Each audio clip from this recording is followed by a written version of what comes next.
The Banshee is a harbinger, fancy word, but she's the one who warns certain Irish families of death, of a coming death in the family. And Irish people, they weren't afraid of the Banshee. Most people heard the Banshee rather than saw the Banshee.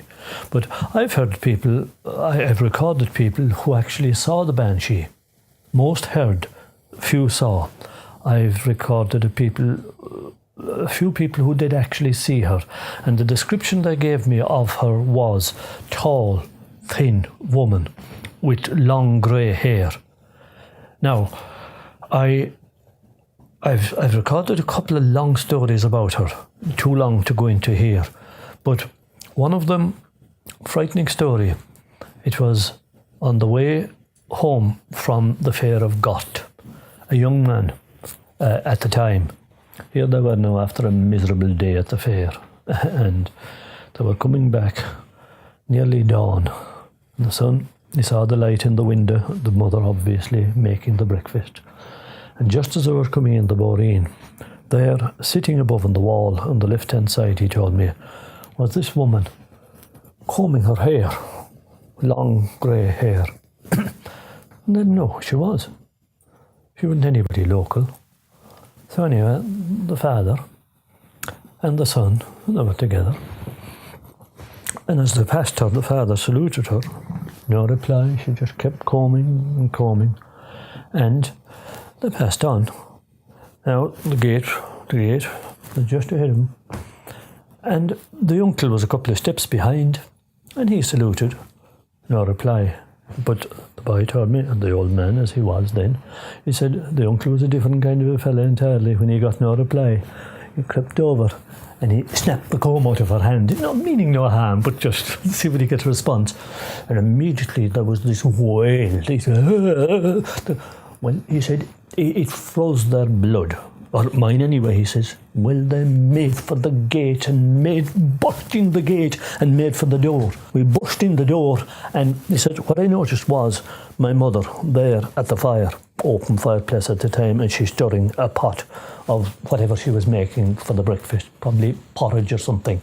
And she looked at us, and she saw the comb, obviously, in my uncle's hand.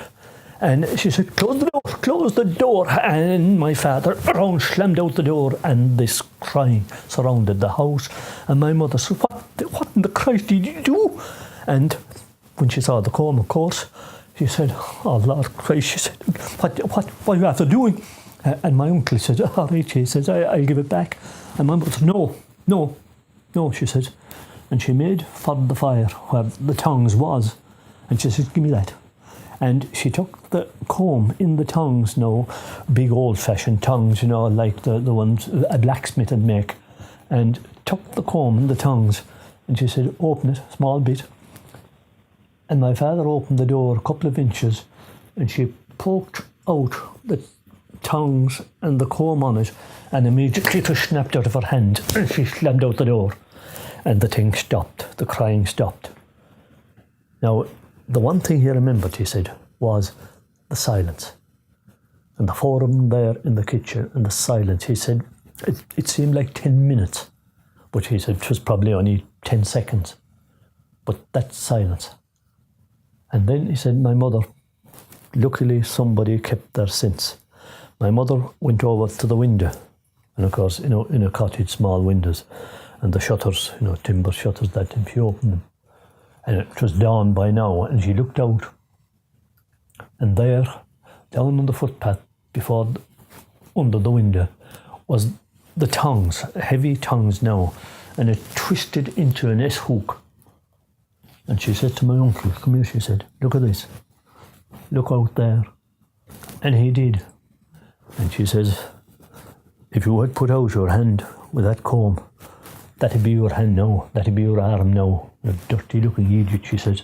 That for the Banshee. And she says, why didn't you leave him alone, or leave her alone about her business and go about your business? And he said, that happened, he said. That man is still alive.